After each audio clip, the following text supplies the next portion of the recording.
investir dans un nouveau bien. Ça, c'est pas mal. C'est une bonne stratégie. Je génère du cash, et puis je veux réinvestir à nouveau. Bon. Eh bien, au moment où tu vas vouloir sortir l'argent de ta SCI qui génère de l'argent, tu veux sortir pour pouvoir investir, eh bien, si tu dois sortir cet argent-là pour te le donner à toi, et toi réinvestir, ça va te coûter quoi? Ça va te coûter des dividendes. D'accord? Donc tu vas être imposé sur les dividendes. Et là, pour le coup, tu vas sortir quand même pas mal d'argent. Autant tout à l'heure, je t'ai dit, pour vivre, d'accord? Bah, tu pouvais sortir des dividendes, mais c'est parce que ta TMI était proche de zéro, et finalement, ce montant-là de dividendes, il n'allait pas être très très fort. Par contre, si tu commences à vouloir sortir des dividendes de, je sais pas, 80 000 euros, voire 100 000 euros, parce que tu veux acheter un autre bien, tu veux réinvestir, etc., c'est plus la même chose. Là, pour le coup, vraiment, ils sont optés pour la flat tax. D'accord? Si tu passes par toi, globalement, ça va te coûter 30%.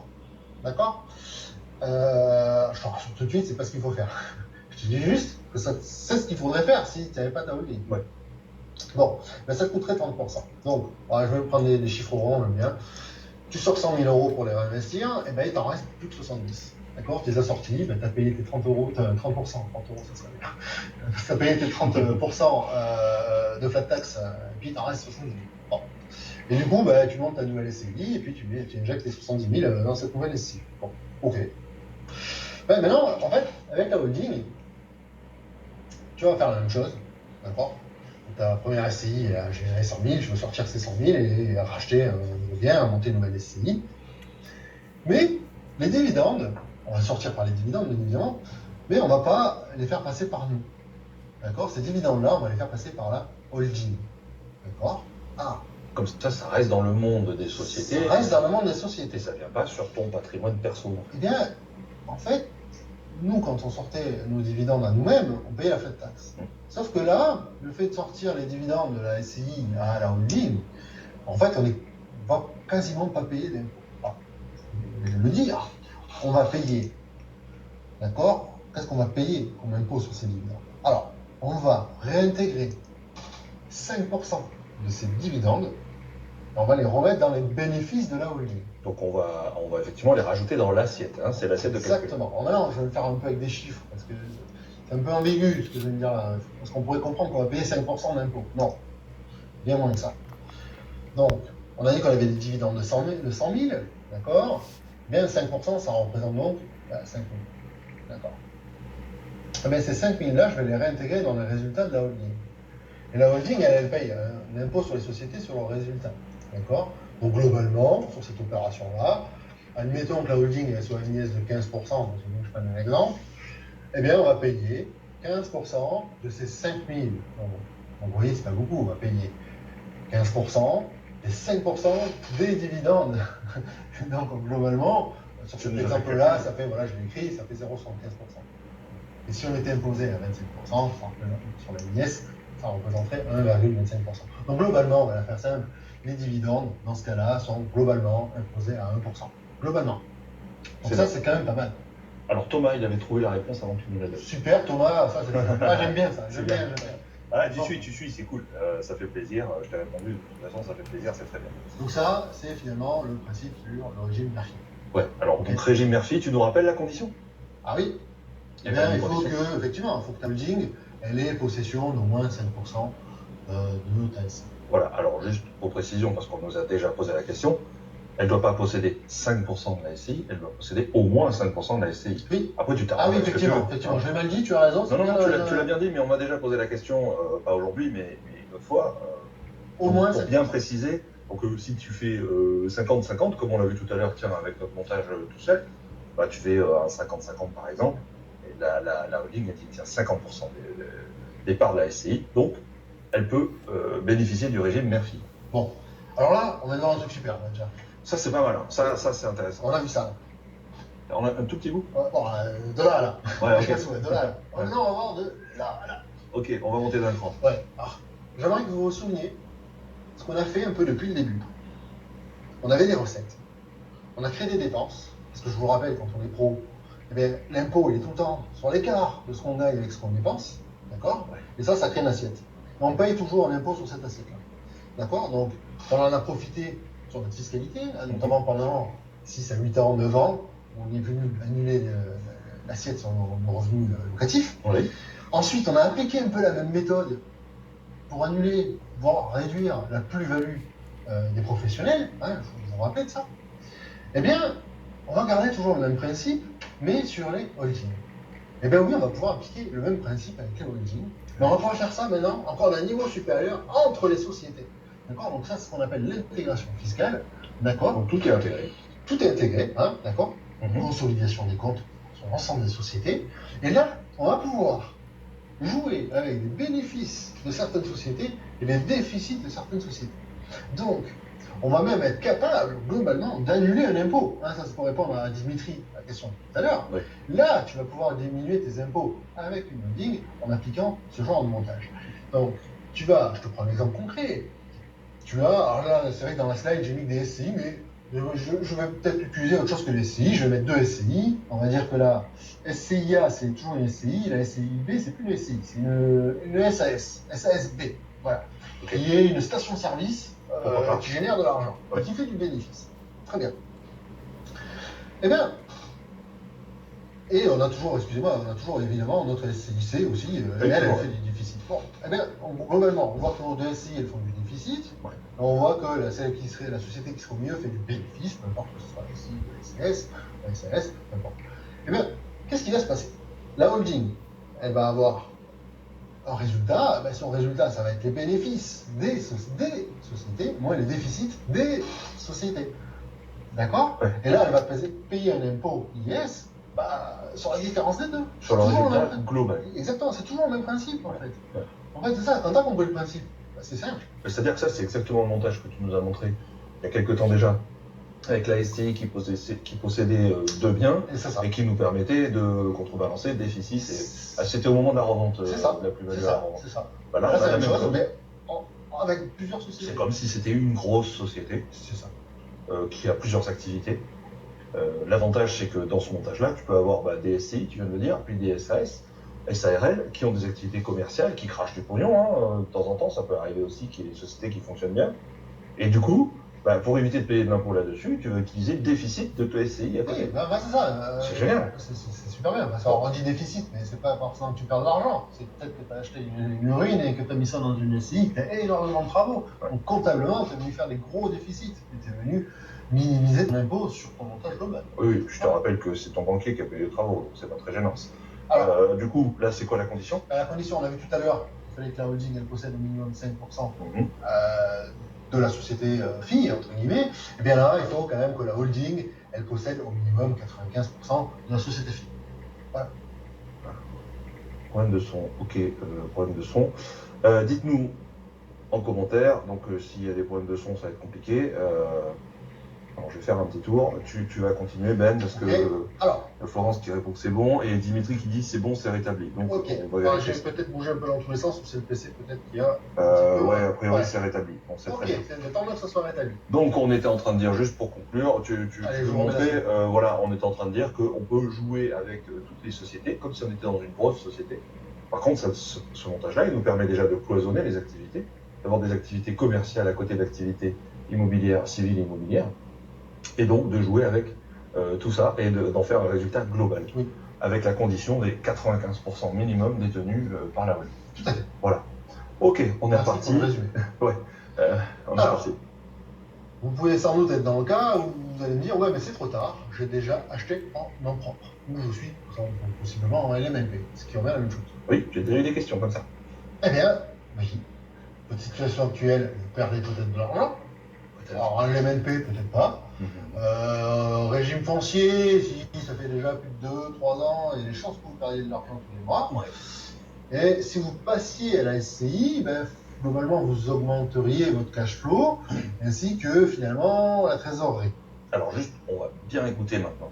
Reconcentre-toi bien, parce que j'ai eu pas mal de questions de ce point de vue-là. Je pense qu'on a pas mal comment on dit, de gens autour de la table, d'investisseurs qui ont investi en foncier ou qui ont investi en nom propre et qui se posent des questions de passer à la SCI ou pas à la SCI.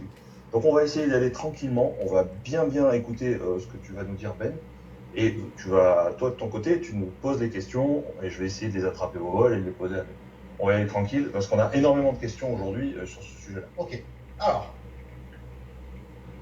Ce qui est important, c'est de voir si l'opération elle est rentable. D'accord? Parce que dans tous les cas, on va le voir, ça va coûter de l'argent. Ok. Voilà, là, si vous pensiez c'est gratuit, non, ça va coûter de l'argent. La vraie question qu'il va falloir se poser, d'accord? Et là, je ne vais pas pouvoir y répondre à votre place. Par contre, je vais vous expliquer comment on calcule, comme ça vous allez pouvoir le faire par vous-même. Et ça, je pense que c'est un beau cadeau que je vous fais depuis finalement le début, qu'on vous fait depuis le début, ça vous explique comment il faut le faire par vous-même. D'accord? Exactement. Bien meilleur que de vous donner la solution A ou la solution B. Bref. Donc, ça va vous coûter de l'argent et on va voir ensemble comment, globalement, on dégrossit ce calcul. C'est facile, allons-y. Donc, on a vu que finalement, lorsque vous étiez en nom propre, vous perdiez de l'argent. Bon, très bien. On a un cash flow, on va le noter, un cash flow mensuel, soit positif ou négatif, d'accord? A priori, vous serez en négatif, sinon vous ne poserez pas tant de questions comme ça, mais bon. Bien, maintenant on va faire l'hypothèse que vous êtes en SI, d'accord? Donc vous refaites tous vos calculs, avec une optimisation fiscale, et là, vous en déduisez votre cash flow mensuel.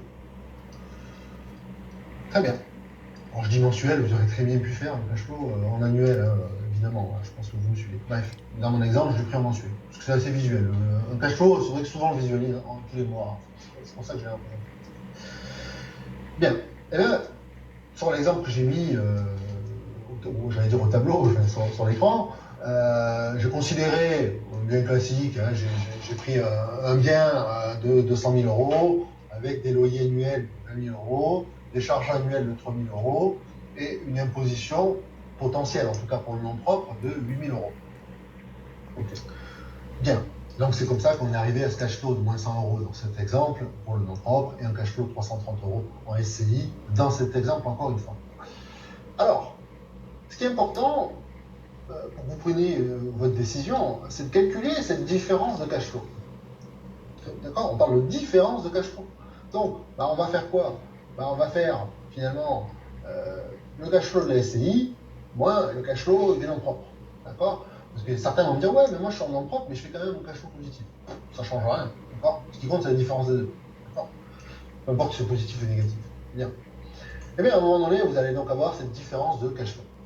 Très bien. Donc, dans mon exemple, c'est 330 moins 100, donc ce qui nous fait 430 euros. L'écart des deux, c'est 430 euros.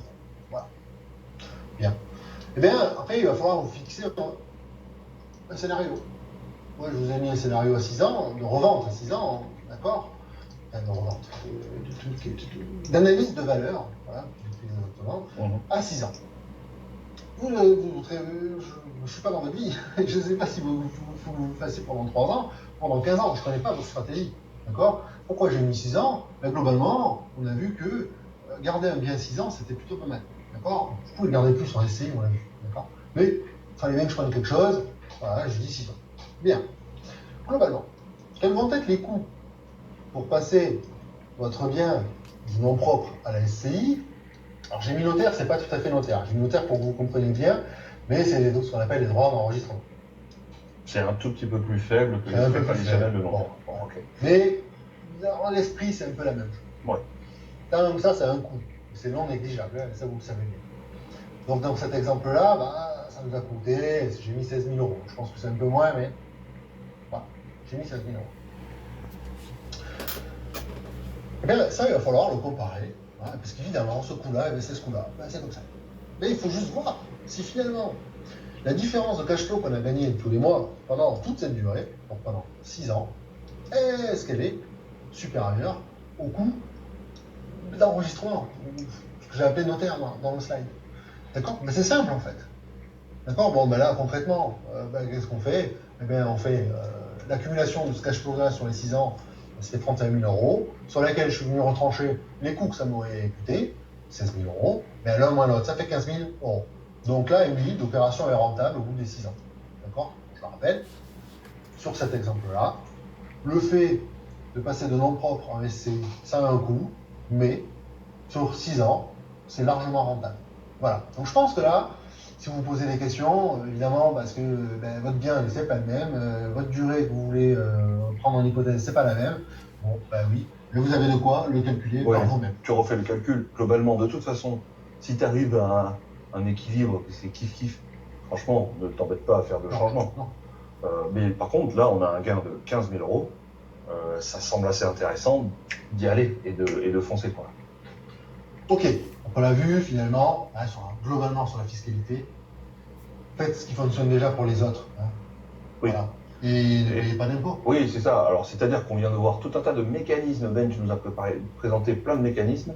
On a vu que LMNP était intéressant dans pas mal de cas, que SCI LIS était intéressant dans pas mal de cas. Revenu foncier, ça peut être intéressant, c'est plus rare, mais ça peut l'être. Mais c'est bien de comprendre tout ça, comment ça fonctionne. J'ai des questions assez pointues aujourd'hui par rapport à ce qu'on a d'habitude. On a vraiment un bon niveau aujourd'hui. On a des questions très pointues parce que effectivement, les gens ont compris tout ce que tu nous as raconté. Maintenant, dans tous les cas, optimise ta fiscalité, reste dans les clous, on l'a déjà dit, pour éviter un redressement, ça serait très dommage. Mais optimise ta fiscalité et comme ça, tu pourras devenir rentier. J'ai plein de gens qui veulent devenir rentier, qui se posent des questions sur les meilleurs montages en fonction de ma situation. Donc, on ne peut pas tous les traiter maintenant, mais voilà, maintenant, on va vous proposer quelque chose d'assez intéressant. Oui, justement, on va vous proposer notre programme fiscalité. Alors, le programme le plus complet sur la fiscalité immobilière pour ne plus payer d'impôts. Voilà, plus jamais, plus d'impôts, optimiser tout ça, tout ce qu'on vient de voir, et bien comprendre encore plus dans le détail ce qu'on a vu. En fait. Exactement, c'est un programme intensif, clairement, hein, c'est le plus complet, facile à suivre, comme aujourd'hui finalement, facile à suivre, pas à pas, facile à comprendre, avec des méthodes et des stratégies qui sont prouvées, exploitées finalement par le top 1% des investisseurs, c'est ça, d'accord, effectivement, et on voit ça d'une manière aussi très visuelle, avec une cartographie, une map, une cartographie fiscale complète. Oui, c'est ça. Donc, juste pour vous dire, facile à suivre, mais moi j'ai compris, ok. Même moi j'arrive à l'appliquer, et du coup même moi je paye plus d'impôts. Exactement. Donc quand même c'est pas mal. Alors du coup, ça permet de passer du je veux devenir investisseur, je rêve de devenir investisseur à j'investis, je suis un investisseur rentable. C'est ça. L'idée c'est de passer à l'action. Tu peux passer à l'action simplement en suivant ce programme simple à suivre. C'est ça. Globalement, ce programme, quand même, hein, c'est pas rien, c'est des centaines d'heures de travail, de recherche sur la fiscalité, évidemment. C'est un condensé, ce programme de fiscalité, c'est un condensé finalement de plusieurs formations de chez nous. Qu'est-ce qu'on a comme formation dans ce programme? On a formation sur les revenus fonciers, complet, à l'IR, dans quel cas utiliser. Formation sur l'impôt des sociétés, en détail. Voilà. Formation sur la SCI, en particulier, SCI LIS. Formation sur le LMNP, d'accord. Donc on voit tout ça en détail, oui, tout comment ça fonctionne. C'est ça. Tu nous expliques tout, les bases, tout en détail. Donc on voit les bases, évidemment. On va reprendre à la base, parce que tout le monde forcément ne part pas du même niveau, puis il faut qu'on puisse avoir un vocabulaire tout au long des formations. Donc on va voir effectivement l'IRPP, TMI, prélèvement à la source, revenu foncier, LLP, SCI, bon tout ça, on a un minimum d'aujourd'hui, mais on va quand même plus dans le détail. Ensuite, au niveau du régime foncier, évidemment, on va aller creuser tout ce qui est calcul exact sur les plus-values des particuliers, tout ce qui est charge déductible, régime micro réel, le déficit foncier, c'est vrai qu'on n'en a pas parlé aujourd'hui. Oui. Ensuite, tout ce qui est sur l'impôt des sociétés, on va voir comment l'argent circule dans la société. Donc on va effectivement rentrer un peu plus dans le détail. D'accord, oui. Voilà, on va expliquer les mécanismes beaucoup plus en profondeur. Que tu puisses comprendre exactement comment ça fonctionne, comment tu gères la double imposition. On l'a vu tout à l'heure rapidement, on a vu qu'on pouvait faire des choses. Maintenant, là, on va voir exactement ce qu'il faut faire, si tu es dans un cas ou dans un autre. Si tu es associé majoritaire, minoritaire, qu'est-ce que tu dois faire? C'est des questions que tu dois te poser avant de créer la société, pour savoir comment tu vas sortir l'argent, on l'a vu aujourd'hui. C'est ça. Donc là, on rentre dans le détail du détail, tu nous expliques tout en détail, et comment calculer finalement, plus calculer à l'avance ce que tu vas devoir sortir en fonction de tes cas. Donc ça, c'est quand même super important. C'est ça. Encore une fois, on veut comprendre la mécanique de l'impôt sur les sociétés pour pouvoir avancer. On veut que tu comprennes.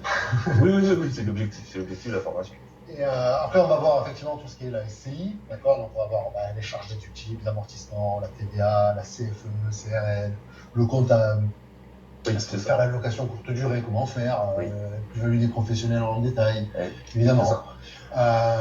Ensuite, on va voir le LMNP, la niche fiscale, les limites, les seuils ce qui est BIC non professionnel, BIC professionnel, plus-value lorsqu'on est en LMNP, les amortissements, charges déductibles, le CGA, CFE, enfin bref, tous les détails, tout ce que tu as besoin de savoir en fait, hein, d'accord. Et donc, là, on laisse rien au hasard en fait. C'est ça. Et concrètement, tu nous as parlé de la mind map tout à l'heure. Donc la mind map, c'est une cartographie de tout ce qu'on vient de dire. Alors, en fait, c'est simple. Chacune des planches qu'on vient de voir, c'est une branche de la cartographie que tu nous proposes, Ben. Il y a des fois où ça se rejoint d'ailleurs, hein, entre LMNP, foncier, etc., parce que c'est du particulier. On va voir tout ça en détail. Il y a des dizaines et des dizaines de petites branches jusqu'auxquelles tu vas. Tu vas le plus profondément. C'est pour ça que c'est le programme le plus complet qu'on puisse trouver sur la fiscalité immobilière. Parce que là, tu nous as creusé chacune des branches, tu as tiré toutes les ficelles pour voir ce qu'il y avait au bout. Moi, je le sais, tu as passé des dizaines et des dizaines d'heures là-dessus. J'allais dire des centaines, mais probablement, tu as dû y passer des centaines d'heures là-dessus. Au final, si on prend toute la prise de connaissance préalable pour pouvoir faire ça, oui. Après, rédiger ce serait map, il va pas pris des centaines d'heures, mais effectivement, la prise de connaissance, c'est vraiment. Mais la map en elle-même, elle manquait énormément. C'est ça. Alors après, évidemment, ok, on a vu, il y aura la mind map, on va faire des comparatifs. Un petit peu comme aujourd'hui, d'accord, mais on va pousser les scénarios, on va faire d'autres scénarios, donc des études de cas, vous fournir les outils que nous on utilise, et bien évidemment les astuces. Il y a toujours des astuces, dans tout il y a des astuces, même en fiscal il y en a, mais en plus de tout ce qu'on a dit aujourd'hui, il y en a d'autres. Évidemment, on va voir tout ça. On va creuser tous les sujets. Alors oui, globalement, vous allez comprendre plus de choses en quelques semaines que la plupart des gens, non. C'est logique, c'est un accélérateur, donc c'est normal. Oui, c'est ça, en un an ou plus. Oui, ou plus, ou même il y a des gens qui n'y arriveront jamais. On connaît des investisseurs qui n'auront pas le niveau que tu as à la fin de ce programme. Ça, c'est clair. Alors, oui, globalement, il n'y a rien de superficiel, c'est du contenu, du bon contenu. C'est conçu pour vous donner en fait les connaissances, pour que vous puissiez appliquer vous-même la bonne stratégie. D'accord, on va vous donner évidemment des grandes pistes. Évidemment, on en a fait plus ce soir, mais globalement, on va vous donner les grandes pistes. Et évidemment, avec ça, vous allez pouvoir trouver chaussures à votre pied, évidemment. Exactement. Alors, globalement, c'est une, comment on appellerait ça, c'est une opportunité pour vous, finalement, de télécharger nos connaissances au niveau fiscal. Oui, parce que vous allez voir finalement. Fiscal et tout ce qui tourne autour de la société, finalement. Et d'immobilier, parce que quand même, on parle de fiscalité immobilière, on parle d'investissement immobilier. Donc évidemment, on fait beaucoup d'allusions à l'investissement immobilier. Exactement. Alors, finalement, on l'a déjà dit, c'est le résultat de centaines d'heures de recherche.